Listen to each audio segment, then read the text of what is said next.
today we're here with Mariana for this Palestine movement, as you can see in the background. And here as well, there's all Palestine support here. Tell me why you support Palestine first. Well, I started hearing the news, and I started looking at a lot of images that were very Graphic, shocking yeah. to me, very graphic. And at first I didn't know what to think because everybody said that it was very complicated, but then I started reading. I always tried to read from both sides of the argument, and it was very clear from the very beginning which was the side that was wrong about this, because they have no justification for what they're doing, right?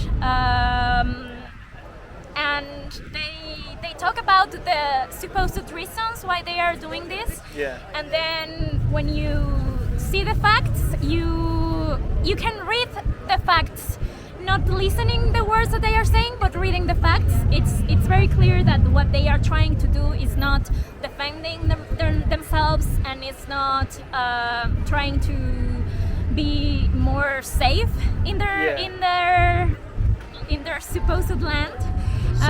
But they are trying to exterminate the population. They have no regard for any of the international law or any of the principles of the war. No, you're not supposed to harm any civilians, and they just keep lying. And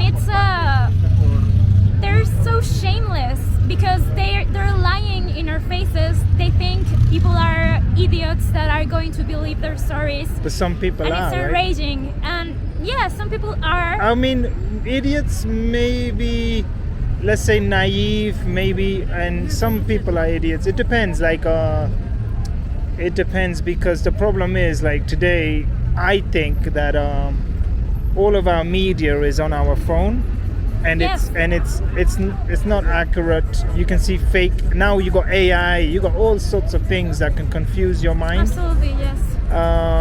But then it doesn't change the fact that before, when we watched the news before the internet, Yes, it was, I think we are like, when we're talking about Palestine, we're like against a propaganda machine that is Yeah, like a giant. decades old. Yeah. And it's so well funded. It's so much money going into the media and into suppressing our voices in social media. Like, I am part of the global movement to Gaza, Mexico, Yeah. and when the flotilla was approaching Gaza, all of our social networks started failing. Really? Like, magically failing. Like, Wow. the Instagram would log us out of our accounts. It would Wow. block our accounts. We couldn't crazy. comment. We couldn't put captions on our social networks. We have like 75,000 followers. Yeah. And our posts, nobody was seeing our posts, you know? It was like a small fraction of the people that usually see our posts on those dates where the eyes were on the flotilla. We were having all sorts of issues, like Yeah. random issues that we never had before. Wow. We were having those issues those days because the attention was there. No, Israel didn't want the world to see what is happening. Yeah. But yet we're going to keep fighting, right? Because it's unconscionable. It's like impossible to be human, and you lose your humanity, your own humanity. You know, in order to ignore the pain, the deep pain that you are seeing these people live, you have to disconnect from your own humanity to ignore them, right? So, Do we you cannot- think it makes a difference because it's Arab Muslim people that are being affected? Do you think that's why people don't care as much? I believe part of the propaganda machine is actually misinforming about what Arab and Muslim people are, right? So there's a lot of lies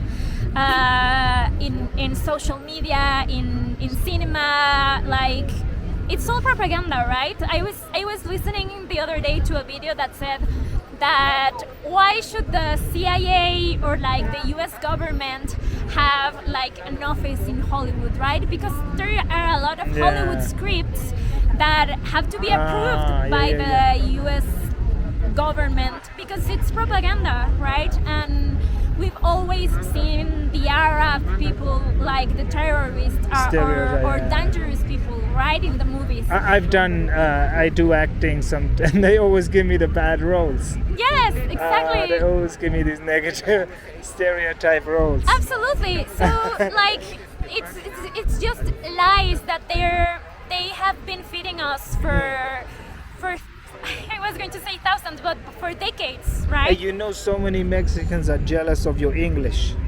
They're walking past and they're looking surprised. Like, who's this Mexican girl speaking good English? I don't know. I don't know, but yes, I mean, it's like I have fought for different causes in my life. I was very passionate about like the environment and stuff like that. But then when I learned about what Israel is doing to Palestine, it's just the biggest injustice that I have ever heard of in my life, and it has opened my eyes to things that I didn't know about how the world is working. Right? Like I learned so much about how the world works, how people that are like supremacists that believe they have the right to come anywhere in the world and take from whatever peoples they find right there, right? And they can take their land and their resources, and they are not going to stop in Palestine, right? They're very committed to finish Palestine once and for all, and we can't let that happen because Palestine is also a symbol, right? It's a symbol in many ways, like in the spiritual, religious way, also in the historical way, because Israel is like the newest colonial project that is like the most clearly colonial practices. Obvious, exactly. Obvious in your face. The most transparent colonial practices and apartheid practices that we are seeing today.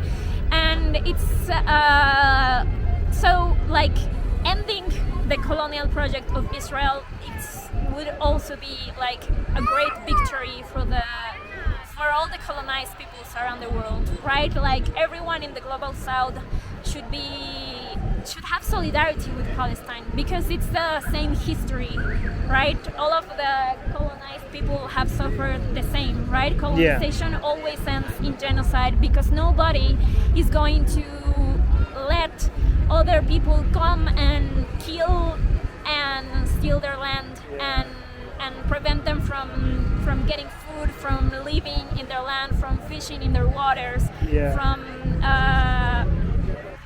using their resources that are in their land, right? And colonization does that, and colonization has been the cause of many genocides along history. We always hear only about the Holocaust, the Holocaust by Germany to the Jewish people, but there have been many genocides. The difference is that we hear less about those genocides because it wasn't white people, right? It wasn't European people, so we don't hear about those genocides, but there has been a lot of genocides in history, and we cannot let them finish this genocide, right? Yeah. We cannot let them exterminate the Palestinian people. It's just not right. It's Claudia, the president, is she just been quiet about this? Neutral? Someone said to me she's neutral. She doesn't speak about it. Claudia doesn't speak much about this. I believe she doesn't want to upset the US because obviously the US is like the US is filled with people that support Israel. The US president and many politicians in the US have received thousands, millions of dollars for supporting Israel. So they are like they follow whatever Israel wants. Yeah. So I believe the Mexican president doesn't want to upset the U.S. Boycotting, does that make a big impact? I think boycotting is very important. I think Starbucks. Starbucks has been boycotted for a long time. They've been going under. Yeah. They have lost a lot of money, and Wow. their numbers have been going down. But since the ceasefire, the Yeah. numbers are going up again. So that's an evidence that people are just they saw the news about the Yeah, ceasefire and straight they away. thought, oh yeah, it is finally over. But no, they are lying. It's They're not lying, yeah. over. People are still dying from hunger. People are still dying from the cold.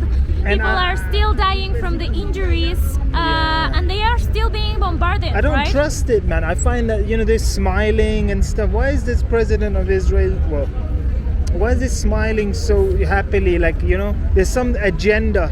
There's something going on where there's something not right about this so-called ceasefire. And we will Absolutely. find out in due time. We will. Absolutely. Actually, we had an interview with Libre. He is a Boricua in Gaza. He's Yeah. right now. Oh, I heard about it. We had an interview with him this morning, and he was telling us about all of the things that are happening. Right? Israel has established like a yellow line that is supposedly for protection. Man. Right? So this yellow line is basically stealing more than 50% of the territory in Gaza, and people cannot go back to their homes. But to go back and try to rescue some things from the rubble of their homes, because if they cross this yellow line that is not well defined. I like the way you say yellow.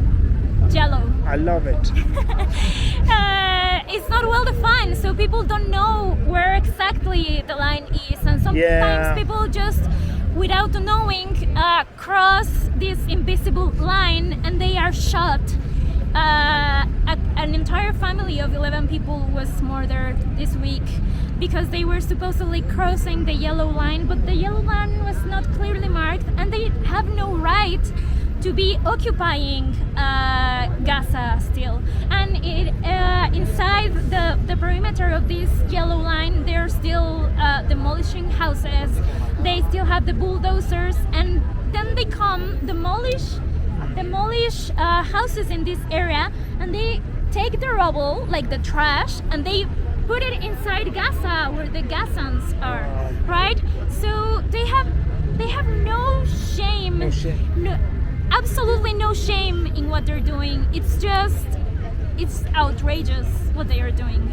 I And visited there 4 years ago. Gaza? No, before, yeah.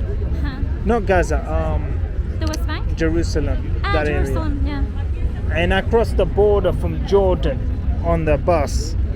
And the way they treat the Palestinian Palestinians. people is horrific. The security, the way, it's sad.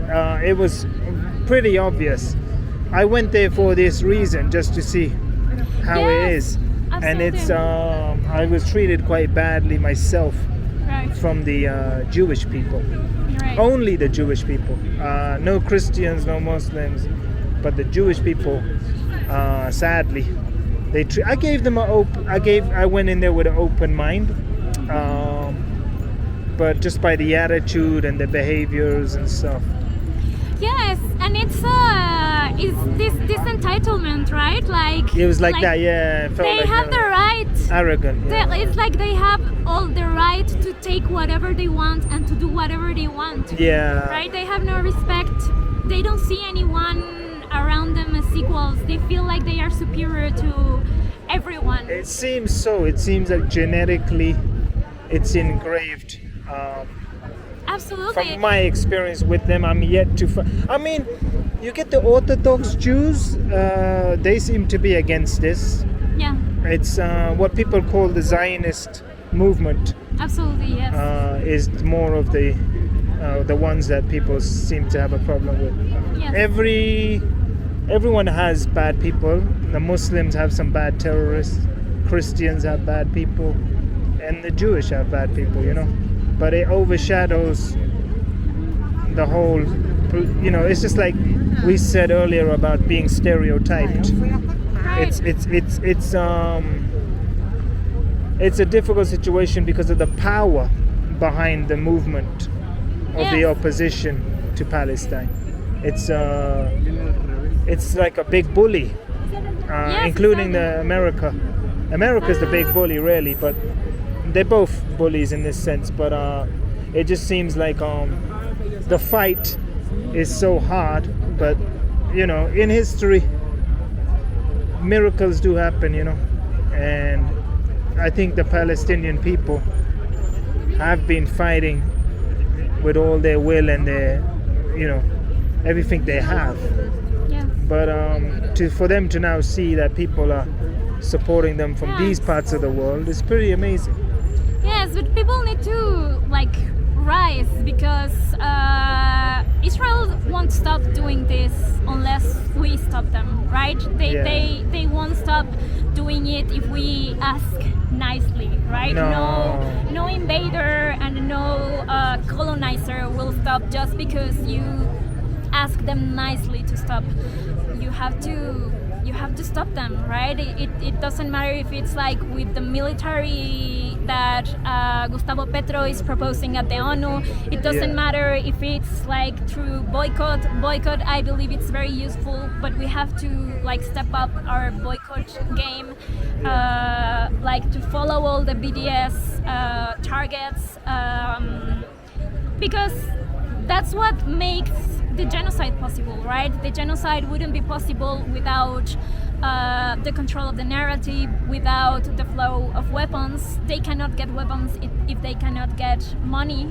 So we have to prevent them from getting so much money from so many companies that are helping them commit this genocide. There's a lot of people that are gaining a lot of money with this genocide. It's very profitable.